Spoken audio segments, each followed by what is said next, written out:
So for today's vlog guys ay pupunta tayo ng LTO. Magka-claim tayo ng ano, ng plaka. Tunay ko dun sa website nila, dun sa verification guys.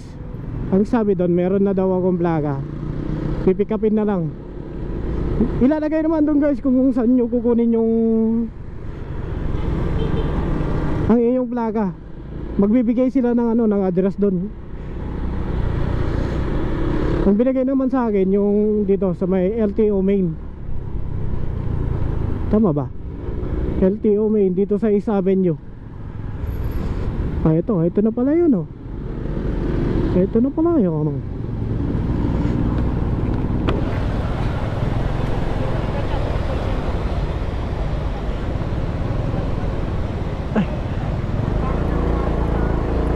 Ayun, oh.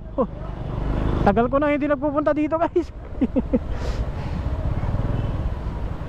Boss, magka-claim ng ano? Plaka? May one ID sir, kayo na. ID na lang. Anong taon niyo sir?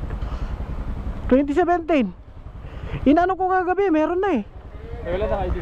Oo. Parking kayo sir, tapos punta kayo sa building na yan. Alin? Ay, dyan. Para sa plaka. Sige, wait lang. Kakaya sa kanila. ID. Oh, wait lang. ID? Yan na. Dito na sir, dito ka. Dito ka ng tulog eh. Halika sir, dito ka. Sige, ay ka.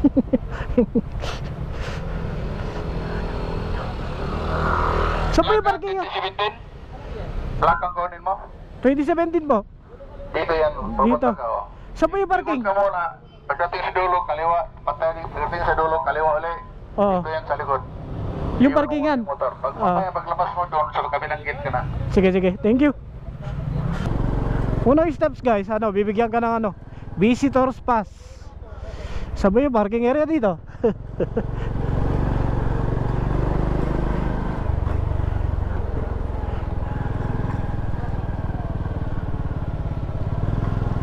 Where is the parking area?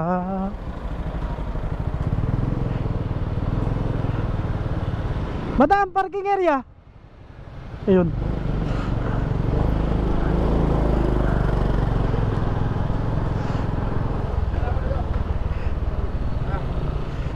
Ah, umikot lang pala guys. So bago pala kayo magpunta dito guys, nagre-require yung LTO ng Xerox copy ng ORCR. Dito sa may Chowking meron dito. Tabi lang na ano ng LTO. So bago kayo pumunta dito guys, mas maganda kung may dala na kayong ganito para tuloy-tuloy na.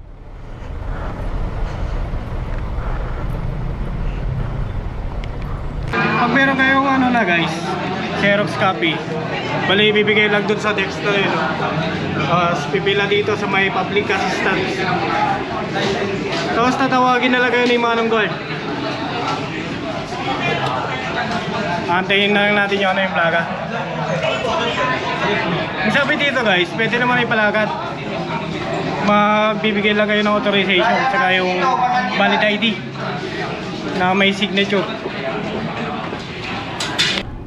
So ayun guys, nag-aantay pa rin ako. Wala sa ayos. Problema ko nito guys, kasi ano eh, yung dealer ko pinatulpo. Pag wala dito, pamera dito, hindi ko na alam kung saan natin yung plaga. Yung iba pa lang nag-walk-in dito guys. Na-release na yung kanilang plaga, nandun na sa kanilang mga dealer. So pupunta na lang nila doon.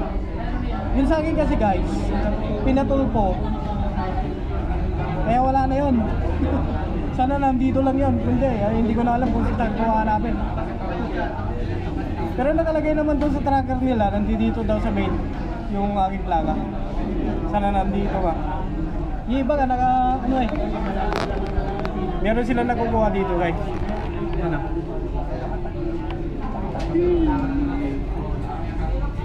Sila may plaga na.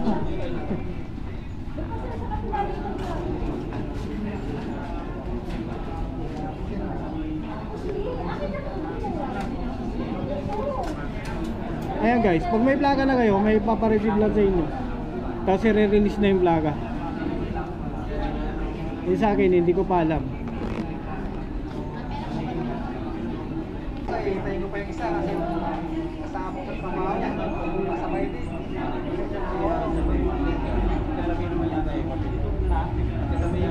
Hindi, okay ba eh. Kasi lumating ko ka 10:30 tapos sa kanya na 11:30 kasi nakapita ko sa kanya dito kasi tayo eh. Oo. Hindi ko naman kasi ni-expect na diretso ako dito eh. Dito na ako dun sa ano. Kasi may bukas ng kasa. Sabi ng kasa, sir, wala akong sabi ko. Ayun guys. Kulong niya ako. Pwede rin yung plaka guys. Yung nasa website pala, ano iba. Iba pala yung nakalagay doon. Temporary lang pala yun. Ano ka ba? Alas 12 na.